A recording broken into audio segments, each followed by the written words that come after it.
It's another interesting time at the studio, ladies and gentlemen, and it's so delighting to have you on this wonderful episode. We'll be talking about the onboarding series, how difficult or easy it is to be onboarded in the tech/Web3 space. I want you to stay glued to your screen and make sure you don't skip a beat. This is Chain Talks, and you're welcome.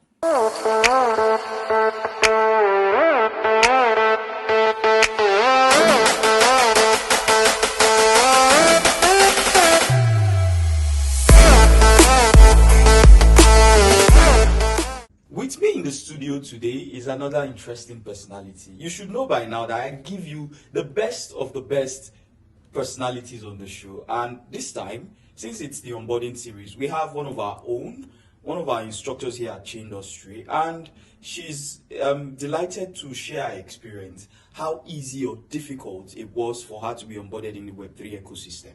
Now, I would love you guys to give her ears. I will be talking back and forth just the way you are used to. We have Grace Billions in the building. Grace Billions. Make some noise, everybody. You know your name is very unique. Grace Billions. As in, when you had this name, I know something you don't start to make money. No. So now it is Grace Trillions. Very soon. Very soon. Very soon? Yes. Oh, that's interesting. So, yes, Grace, just say hello to the audience and then introduce yourself. Let's start from there. Okay. Hello, everybody. My name is Grace, and I'm a writer. It's just 1 year of me being in the space, and thank God. God is good. Okay, all the time. And all the time. God is good. That's so. You can just tell that this is going to be a very godly one over here at the studio. In continuation, we would love to know, Grace, apart from the fact that you're beautiful, in the Web3 space, what else do you do? What else do I do? Yeah. I'm a writer. That's what I do. You Anything write. that has to do with writing, that's just what I do. Technical writing, documentation, pitch deck, everything that has to do with writing. Are you one of those people that write what's this document? Tokenomics. Yes, I also do that. You write tokenomics. Yes, white papers. Why? I mean, those things they always be very long. But not to digress from the topic we have at hand, I would love to know, Grace, how was your onboarding process? I would love you to give us like a brief story. Just take us through how the whole thing happened. This one you're laughing already. If you like say gist today. Alright, let's get right into it. Okay. So I've always been of this mindset that tech is hard, and I never wanted to do it initially. Okay. But then I think it was 2023 November or December when that's my broke state, very broke state, and I was looking for who to message so I can maybe like offer 1 or 2 services because I usually cook that time. Okay. So I was going through my Telegram, and then I saw Tamara. I texted him and I was like, please, what can I do for you so that you can pay me money and all of that? And he just said, okay, I have a few things that I can show you or put you through. And then you can make a few dollars from it. I was like, dollars, okay. Then when he mentioned all of these things, I was like, first I gave myself excuse that I don't have data. I never see money chop. I can't buy data, you get that kind of thing. Yeah. So I gave myself so many excuses and all of that, so I didn't continue. Then I think it was December, the hunger came again, and this time nobody could save me. Like nobody could save me. Wow. So I had to like call him again and say, okay, I'm ready this time. I came, he put me through Zilly and all of that. Okay. Then it got to a point that if I ask him any question, he would say, come to Chain Industry. If I ask him any question, come to Chain Industry. Like every single thing was come to Chain Industry. And it now felt like my friendship with him was hanging on the balance, you get. Yeah. So I had to come to Chain Industry. I was like, let me just come, or make it realize I'm not come. So I registered and all of that. Then the first day I came, I was, when you already had this mindset that this thing is hard, I don't think I want to do this thing. Yeah. So the first day I came, I wasn't really understanding anything. But then, Pastor Henry was one that took the first class I attended, and he was mentioning $200,000. And that time, dollar was like 2,000 naira. $1. I was like, I calculated it. Sharp, you press calculator. I had bought like 2 Range Rovers. In your mind? My life had changed. Wow. And I was like, wow. From not having data to buying 2 Range Rovers. You see how quickly things move? That's amazing. And I was just like, okay, wait. So that class, that particular class, just changed my mind to that. You don't have to travel out of the country for you to make a certain amount of money. Yeah. You can just be in a particular environment, particular space, and before you know it, In the right space. In the right space, Yeah. exactly. Okay. And then you're making money that used to seem like, Jesus, how am I going to do it? You get? Yes, I get you. So yeah, that was mine. That was how I got into this space, and look at how far I've come. Okay, that's amazing. All right, Gracie, before we go further, I would love to know, how did you move from wanting to be a web developer, to going into writing? I mean, apart from our encounter, let's assume that, okay, we talked and then it was just a talk, a one-time talk. I'm pretty sure something must have happened. Like, you must have maybe, I don't know. I just want to know, and that's why I think we want to know. So just tell us.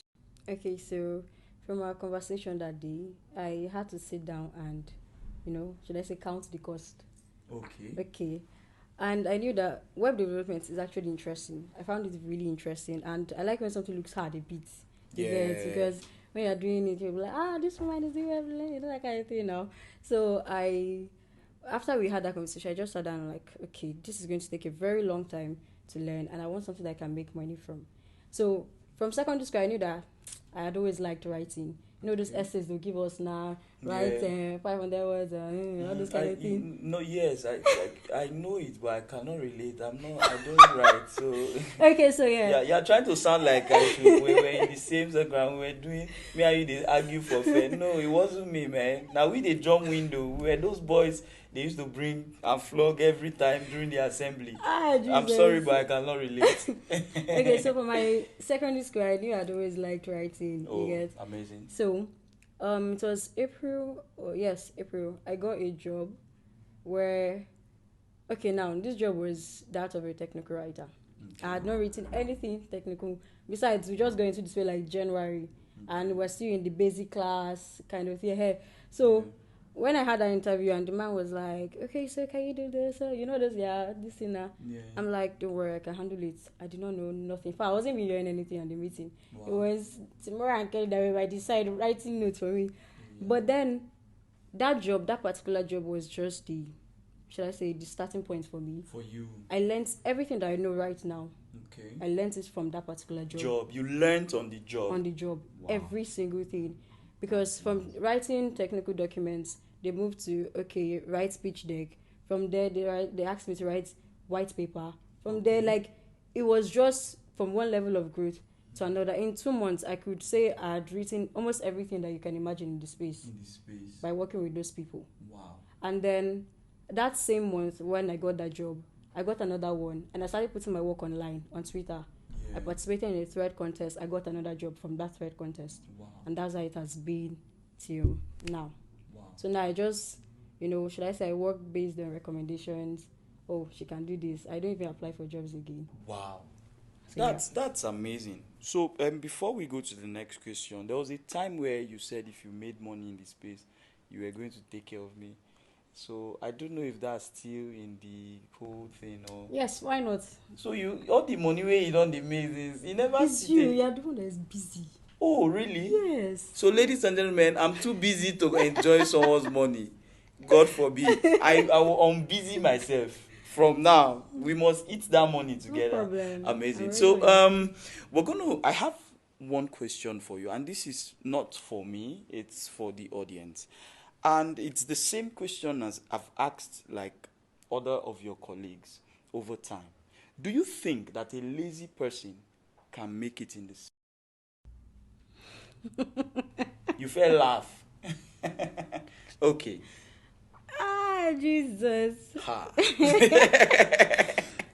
It's not even possible. In fact, I don't. No. It's not possible because when I think it was during the basic class, Kelly told all of us that you will suffer. I mean it. From looking at your screen, except you want to outsource jobs, maybe you will get the job and then give it to another person. Okay. But if you're the one that is going to do it, no, you cannot be lazy. Wow. It is just not possible because you have to deliver and deliver very well. Yeah, you have to deliver a quality job. Exactly. You don't overpromise and you don't underdeliver. Wow. Do you understand? Yeah. So you can't afford to be lazy. Say you want to be poor.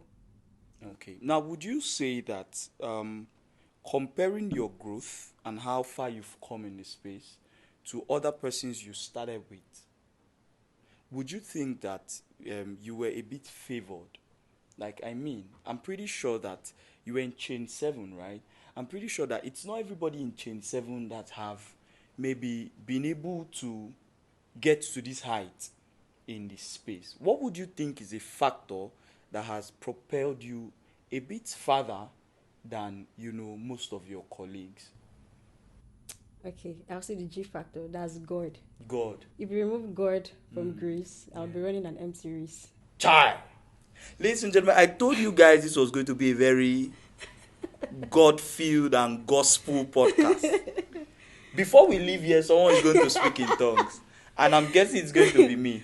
Please continue. Because, no, I've told myself that I would never stand and say that I got this far by my own strength or because I worked harder than any other person. Yeah.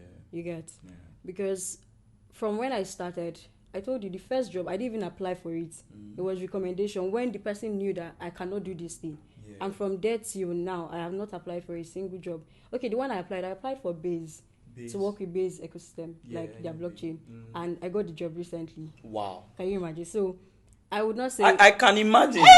Because tell me how I want to ask you for money. I can imagine we now podcast because wow, really? Yeah. Oh, nice. Okay, let's go. So it has just been God that has been helping me. Like I don't even want to start talking about every single thing. Yeah. But I am telling you that I am a woman helped by God.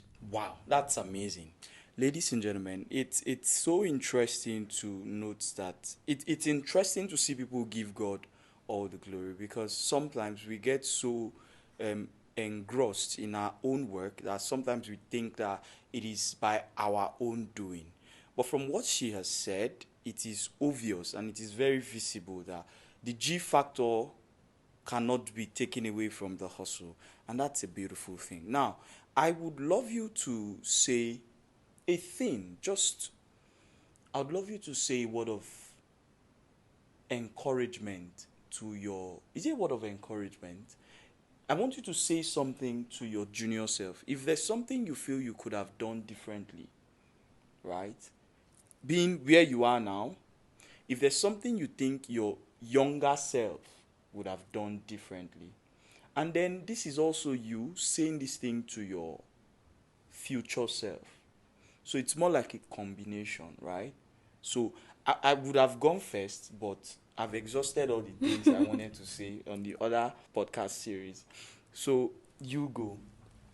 Okay, I would say to myself, make that bold move. What's the worst that could happen?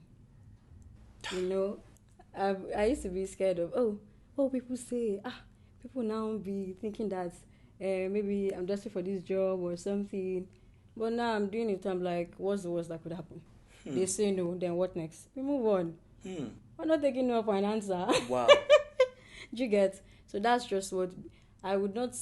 When I get no, I'm like, okay, I need to go back and then strategize. Why would you say no to me? You need me. Ladies and gentlemen, this is beautiful. I love the confidence from her voice, and it's a good thing to see. I want to ask this last question. It's for me, not for the audience. You said there was a time you were hungry, and then you texted, you were looking for people to text, and the first person that came to your, that the first person you saw was Timora. Yeah. And then, but just so you know, Timora is an enthusiast. He's also an instructor here at Chi Industry. And then you chatted him up. Is this someone you knew before? No, he's my senior colleague in school. Oh, okay. Engineering. Yes, engineering. Okay, beautiful. So you texted him. I was like, hey, boss, is there anything I can do for you? Okay. I keep thinking, right? I mean, okay. Stop getting in your mind. Oh, okay. What's in your No, I mind? keep thinking about it. Let's assume that it wasn't Timora. Or let's assume it was Timora, but it had other interests. Apart from bringing you to the whole Zilly thing and all of that. I think your life would have taken a different turn, right? Because thinking about it now, I'm Some thankful it's guys not love- me, right? I 'Cause know. I might not have had any silly thing for you. I might have had like other things, maybe Web1 related, Okay, so why I actually texted Timura was because results don't lie. True. I used to see his posts on Yeah. WhatsApp when he's posting all this tech stuff, and he was really doing well for himself. Yeah. So I knew that okay, if I message this person, he has value to Okay. offer, not the ones that that they've been eyeing you. You're not gonna meet them and say, Them, "Is there anything you want me to do?" That's like an open check. I If you feel get, you, I you're feel putting yourself you. on the spot. God forbid you. So, I understand what you're saying. That makes sense. So, guys, if you want beautiful ladies to text you, proof Have of what? value. Have value. Have value, yes. And always post it. Even if you did not take profit, screenshot it first. Any big airdrop you receive, post it on your status. If you go and eat it, whatever, just make sure they know that you are doing well in the tech space. And I assure you, beautiful ladies are going to text you and say, what can I offer you? And you might be... Okay, this was fun. Gracie, thank you so much for coining out time from your busy writing schedule to join us on this podcast. We are delighted to host you. And this is the end of it, but it's not the end of the podcast. This is Chain Talks at the Chain Industry Studio, where we talk it exactly as it is. This is the only Web3 podcast that you can hear it from the horse's mouth, literally. So we want you to we want you to subscribe, and want you to share to your friends. Don't be greedy about it. We're going to be having amazing and interesting guests on the podcast, and we're going to be talking real life things. So make sure you don't skip a beat. Gracie, just say bye-bye to the house. Bye. Okay. Bye-bye for now, guys. Let me see how to beg her for some money. Have fun.